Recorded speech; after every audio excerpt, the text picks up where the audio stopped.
هلا بالحلوين جماعه، في خبر وحش قوي. الامتحانات باقي عليها اسبوعين. يلا نذاكر بسرعة وننقذ ما يمكن انقاذه. طبعا كلنا جه علينا اللحظة دي واتفاجئنا ان باقي على الامتحانات بس اسبوعين، يعني مفروض الامتحانات في نص 12. الاول هنبدأ بالامتحانات العملي، بعد كده هنخش في النظري على طول. فمعناش غير بس اسبوعين ننظم وقتنا ونظبط جدولنا ونبتدي مذاكرة. في الفيديو ده هقول لكم ازاي ننظم وقتنا وننقذ ما يمكن انقاذه. ما تقلقوش هنقدر ننقذه كله. بس طبعا قبل ما نبدأ الفيديو ما تنسوش تحطوا لايك للفيديو ده بسرعة. بصوا وقفوا الفيديو ثانية، هتلاقوا هنا تحت على اليمين في لايك وان لايك، اتكوا على اللايك. وكمان روحوا على الناحيه الثانيه هتلاقوا كلمه سبسكرايب او اشتراك، اتكوا عليها. وبس كده يلا بينا نبدا الفيديو. زي ما قلت لكم هعرفكم اوكي هعرفكم اسمها هعرفكم. زي ما قلت لكم ان في الفيديو ده هعرفكم ازاي تلموا اكبر قدر من المنهج، بل المنهج كله في خلال بس الاسبوعين دول. وده عن تجربه شخصيه لوحده، بقالي 3 سنين ونص بجيب امتياز في الكليه. فيعني يا جماعه هتاخدوا المعلومات دي عن ثقه. وبالمناسبه يا جماعه الموضوع مش صعب خالص، هي مجموعه حاجات كده بس هنرتبها مع بعض، وصدقوني لما تنفذوها هتعرفوا كويس قوي ان انتوا لميتوا المنهج كله. اول حاجه هي ان انتوا تهيئوا اصلا نفسكم نفسيا كده ومعنويا للمذاكره، وده بيكون عن طريق ان انتوا مهيئين عقلكم لان انتوا اصلا مثلا بكره هتصحوا تذاكروا، مش وانا قاعده كده ماسكه التليفون وبقلب فيه فجاه انا قررت اذاكر دلوقتي. لا، نبقى مهيئين نفسنا ان احنا اصلا بكره عندنا مذاكره. بعد ما هيئ نفسي ان انا بكره عندي مذاكره، لازم ابدا بتاني حاجه، وهي ان انا اكتب الخطه بتاعتي بتاعه المذاكره. ودي بجد اكتر حاجه اقدر انصحكم بيها علشان تنظموا وقتكم وعشان تلموا المنهج كله في خلال اسبوعين. لازم كل حاجه اكتبها بالورقه والقلم. تحسوا كده ان في مخنا الافكار بتسيح في بعضها، فلما بنكون كاتبين في نوته بكون حاطه الحاجه اللي انا بفكر فيها دلوقتي قدامي كده، وببدا ان انا اعلم عليها صح اللي انا قدرت ان انا احققه واللي انا لسه ما قدرتش احققه. فاول حاجه محتاجين تعملوها ان انتوا تجيبوا نوته،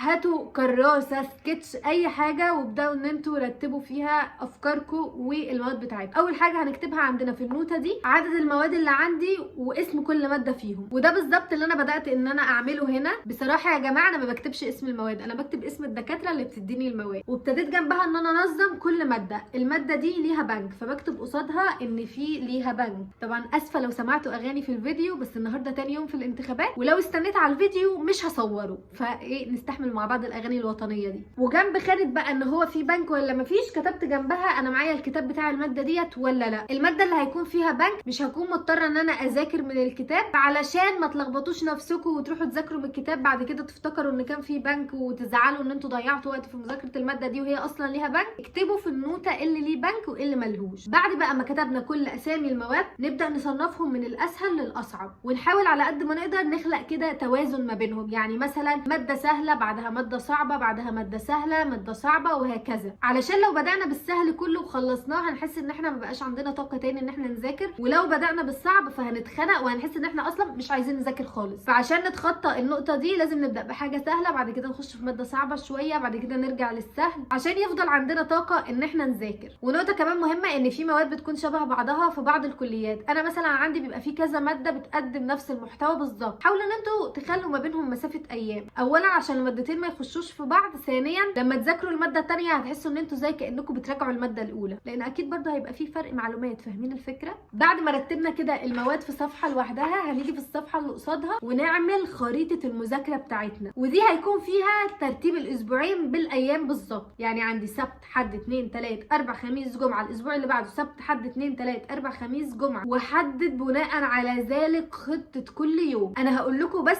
ازاي تظبطوا الخطه، انما التفاصيل فهي مختلفه على حسب كليه كل واحد مننا. يعني مثلا لو حد عنده 8 مواد غير لو حد عنده مثلا 6 مواد، هيبقى عنده ايام زياده. ممكن مثلا ماده صعبه يحط لها يومين، على عكس حد تاني الوقت مش هيبقى سعفه ان هو يخلي لكل ماده يومين. فاهمين الفكره؟ مش عارفه ليه كل شويه بقول لكم فاهمين الفكره. المهم في جدول بقى الاسبوعين هنبتدي نرتب المواد زي ما قلت لكم، مره ماده سهله ومره ماده صعبه، وهنظبط فيها مواعيد صحياننا ومواعيد نومنا وعدد الساعات اللي احنا هنذاكر فيها. ومهم جدا تبقوا عارفين ان انتوا لازم تخلوا في بريك ما بين وانتوا بتذاكروا خلال اليوم. مش هنقضي طول اليوم بنذاكر. يعني لو فرضنا مثلا ان احنا هنذاكر 6 ساعات، خلوا في بريك مثلا 4 مرات ما بين ال6 ساعات دول، ما تخلوهمش متواصلين، لان احنا اصلا كطلبه جامعيين مش متعودين ان احنا نذاكر كل يوم. وفجاه كده هبقى انا بذاكر 6 ساعات متواصلين وكمان كل يوم، هنستصعب الموضوع وكمان هنمل من المذاكره وهنقرر ان احنا ما نذاكرش. حاجه مهمه قوي، ما تنسقوش ورا اي حد بيقول لكم انه ما تذاكروش وروح الامتحان كده وكلنا هننقل من بعض. مفيش احلى من احساس ان انت تبقى شخص مذاكر ومعتمد على نفسك في الحل، وكمان مفيش احلى من فرحه اهلك لما تجيب امتياز، او حتى لو مش امتياز بس تجيب تقدير عالي. بجد مدى فرحه الاهل وان هم بيكونوا فخورين قوي باولادهم بالموضوع ده يمكن اكتر كمان من مجموع الثانويه العامه، فما تستخسرش في نفسك ولا في اهلك الفرحه دي. وصدقوني يا جماعه الامتياز بيفرح على راي ايه صاحبتي. وبالمناسبه ما بتحضرش في الكليه اصلا اغلب السنه، بس بتيجي في اخر اسبوعين برضو بتذاكر زيها زي كل الناس، ودوت عشان احنا مؤمنين بالمبدا اللي بيقول ان الامتياز بيفرح. حاسه ان انا بفضح صحابي سيكا. لا ده انا لحمي مر كل هدوء لازم. المهم ان زي ما قلت لكم تخلقوا بريك كده ما بين مذاكرتكم للماده خلال اليوم، وعلى قد ما تقدروا حاولوا ان البريك ده ما يكونش فيه تليفون خالص، لان المشكله دي بجد بتحصل معايا دايما، وهي ان انا بدي لنفسي بريك. اول بريك ما بمسكش التليفون، تاني بريك ما بقدرش صراحه وبروح امسك التليفون واشوف المسجات اللي حرفيا ما ردتش عليها بقالي سنه وتحلو قوي في نظري دلوقتي واحب ان انا ارد عليها. فحاولوا من اول بدايه الوقت اللي انتوا هتذاكروا فيه لحد ما تخلصوا مفيش تليفون خالص، ولو في تليفون خلوه من غير انترنت، يبقى بس التليفون كده تبصوا في الساعه، لان بجد في الوقت ده لما تمسكوا التليفون هتكتشفوا حاجات كتير قوي. صور عايزه تتعمل لها ايديت، صحابكم اللي من 20 سنه ما كلمتوهمش عايزين تكلموهم دلوقتي، خناقه دايره في جروب الدفعه لازم تحضروها لايف. فيا جماعه على قد ما تقدروا البريك ما يكونش فيه تليفون. اقول لكم على حاجه بس ما تتريقوش عليا، من اكتر الحاجات الممتعه في البريك اللي هو بيبقى مثلا مدته من ربع ساعه لنص ساعه هي ان انا اقف اتامل في السماء. ممكن حد ياخد الكلام ده اللي هو ايه اللي اقف اتفرج على السماء، بس بجد يا جماعه لما تقفوا كده تتاملوا في شكل السماء وتاخدوا نفس عميق مش متخيلين كم الصفاء الذهني اللي بيحصل لكم في اللحظه دي. انا عن نفسي صراحه من اكتر الحاجات اللي انا بحب ان انا افصل بيها عن المذاكره هي ان انا اصفي ذهني، اقف شويه من غير ما افكر في اي حاجه. ممكن مثلا اروح اشوف ماما بتعمل ايه في المطبخ، اقف معاها كده ونقعد نرغي شويه وبعدين ارجع تاني اذاكر. افتكرت حاجه تانية بجد بعملها في البريك، اللي هو لانه بيبقى فيه كذا بريك فمش كلهم بقف اتفرج على السما، يعني بحب دايما اول بريك ان انا ابتدي ارتب اوضتي واجزاء منها. ساعات ببدا المذاكره من غير ما ارتب اوضتي خالص، وابتدي ان انا ادي لنفسي ان في كل بريك هرتب جزء معين منها، فارتب الجزء ده وارجع اذاكر تاني وابقى مستنيه البريك يجي، فاقعد اركز على قد ما اقدر عشان اخلص الفقره اللي انا بذاكرها دي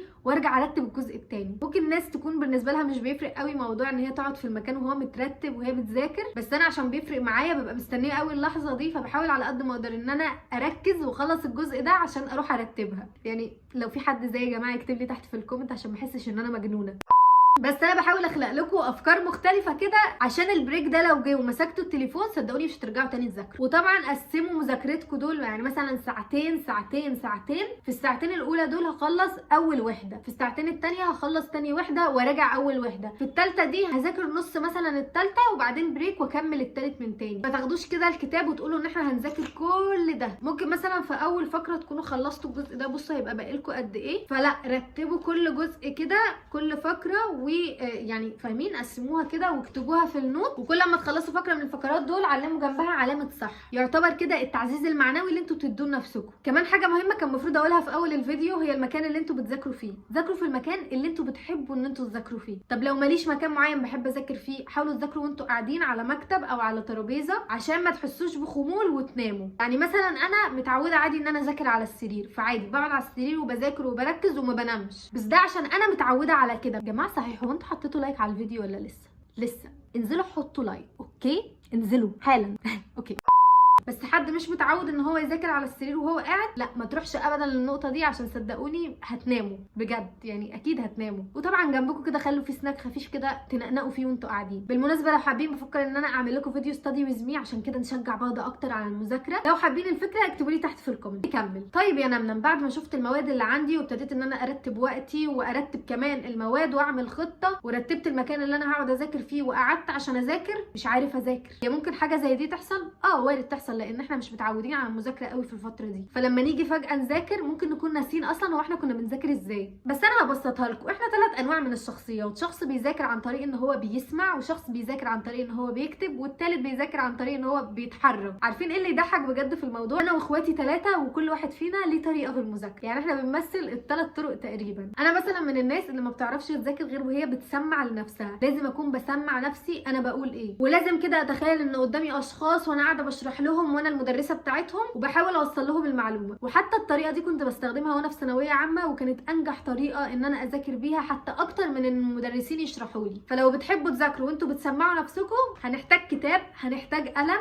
هنفتح الكتاب ونبتدي ان احنا نذاكر واحنا بنعلم عن النقاط المهمه واحنا بنسمع لنفسينا. تاني بقى شخصيه هي الشخص اللي بيذاكر وهو بيكتب، او هو بيذاكر بعينيه اكتر. عارفين ده الشخص اللي بيبقى فاكر شكل الصفحه في الامتحان ويقعد يجمع كده الجمله كانت بتقول ايه لحد ما يوصل للمعلومه. فالشخص ده يحاول على قد ما يقدر ان هو يمحي اي مشتتات حواليه، يعني مثلا ما يذاكرش وفي تلفزيون في الاوضه شغال او في حاجه بتنور وتطفي قاعده جنبه. حاول على قد ما تقدر انه كل تركيزك يكون على الكتاب اللي قدامك. لو عندكم مثلا اباجوره او كده اللي هي بتكون متركزه قوي على الكتاب، فهتسهل عليك المذاكره ومش هتنسى المعلومات. تالت بقى شخصيه الفراب اللي بيذاكر وهو بيتحرك. يعني لو ما لقيتوش نفسكم في اول طريقتين دول، روحوا للثالثه وهي ان انتوا تذاكروا وانتوا واقفين ورايحين وجايين وعمالين تتحركوا في المكان. عشان الشخصيه دي لو ذاكرت وهي قاعده بتنام، ودي حرفيا شخصيه اخويا. كان بيقعد بالست 7 ساعات يذاكر في الثانويه العامه وهو واقف، واختي كانت بتذاكر بعينيها وانا كنت بذاكر وانا بسمع لنفسي. فما شاء الله علينا كوليكشن كده مع بعض. كل واحد فينا كده ليه شخصيه غير التاني خالص. عايزه اقول لكم ان بجد مذاكره الجامعه مش صعبه والامتياز مش مستحيل، ولا في حد في الدفعه الدكتور بيحبه شويه فمديله الامتحان. كل الحاجات دي ممكن تكون اتقالت لكم قبل كده. انا عن نفسي اتقالت لي وكنت مصدقاها، وخلتني ان اول ترم في الكليه خالص ما ذاكرش واكون داخله الامتحان كده على الله حكايتي. وبجد دي حاجه ندمان عليها جدا دلوقتي، لان في اول ترم ليا في الكليه ما جبتش امتياز. بعد كده تاني ترم اتعلمت الدرس وذاكرت وجبت امتياز، وتتابعت الامتيازات بقى في السنين اللي بعدها، لان خلاص بقيت عارفه ان الكليه بتحتاج مذاكره واجتهاد. حتى لو احنا طول السنه بنلعب وبنهزر، بس بنيجي في الاخر لازم نذاكر. وكمان صراحه عشان شفتهم في البيت فرحانين قوي بموضوع الامتياز ده، فبقيت حابه ان انا اجيبه. يعني طالما الموضوع سهل ليه لا يا جماعه؟ كمان هتقابلوا ناس محبطه كده تقول لكم ايوه يعني بعد الامتياز عايزين تعملوا ايه؟ يا سيدي مش شرط اعمل بالامتياز حاجه، بس على الاقل بثبت لنفسي ولاهلي ان انا قادر انجح. ده طبعا غير الفرحه اللي بتعم على العائله باكملها، ولحظه الفخر كده وانت امك او ابوك بيكلم العيله وبيقول لهم على فكره بنتي جابت امتياز. والله ما تستخسروا في نفسكم اللحظه دي. اهم حاجه بقى وانتوا بترسموا الخطه بتاعتكم، ما تنسوش كده في نهايه الخطه تكتبوا ان شاء الله. وانا واحده من الناس كنت بنسى دايما ان انا اكتب الكلمه دي، بس عارفين ايه اللي خلاني ما بقتش انساها ابدا؟ يا جماعه بسيطه قوي، قصه ياجوج وماجوج. انتوا عارفين ليه السد اللي ما بيننا وبين ياجوج وماجوج لحد الان هم مش قادرين يهدوه؟ ياجوج وماجوج كل يوم بيفضلوا ان هم يحاولوا يهدوا السد اللي ما بيننا وما بينهم، ولما بيجي الليل عليهم بيقولوا سنكمل غدا. بيصحوا تاني الصبح عشان يكملوا هد فيه، بيلاقوا السور اتبنى من اول وجديد، لحد ما هيجي يوم من الايام واحد منهم قبل ما يروحوا يناموا هيقول سنكمل غدا ان شاء الله. وقتها لما يقوموا الصبح مش هيلاقوا ان الحاجز اللي ما بيننا وما بينهم دوت اتبنى من اول وجديد، هيكملوا فيه لحد ما يهدوه خالص. فالعبره هنا يا جماعه انه ما تنسوش ابدا ان انتوا تقولوا ان شاء الله. بجد القصه دي هي السبب ان انا مستحيل انسى ان انا اكتب في اي خطه بحاول اعملها، حتى لو بكتبها على الموبايل، ان انا اكتب في الاخر ان شاء الله. عشان الخطه دي تتنفذ على خير ونجيب الامتياز اكتبوا ان شاء الله. اوكي بس كده نكون وصلنا لنهايه الفيديو. اتمنى ان انا اكون فدتكم وشجعتكم كده ولو شويه ان انتوا تقوموا تعملوا الخطه بتاعتكم عشان نجيب كلنا امتياز. وطبعا كالعاده في نهايه الفيديو ما تنسوش ان انتوا تحطوا لايك للفيديو، وكمان تنزلوا تحت بسرعه تشتركوا في القناه من زرار السبسكرايب او الاشتراك. انزلوا اشتركوا في القناه. وبس كده كالعاده في نهايه كل فيديو احب ان انا اقول لكم بحبكم جدا. باي.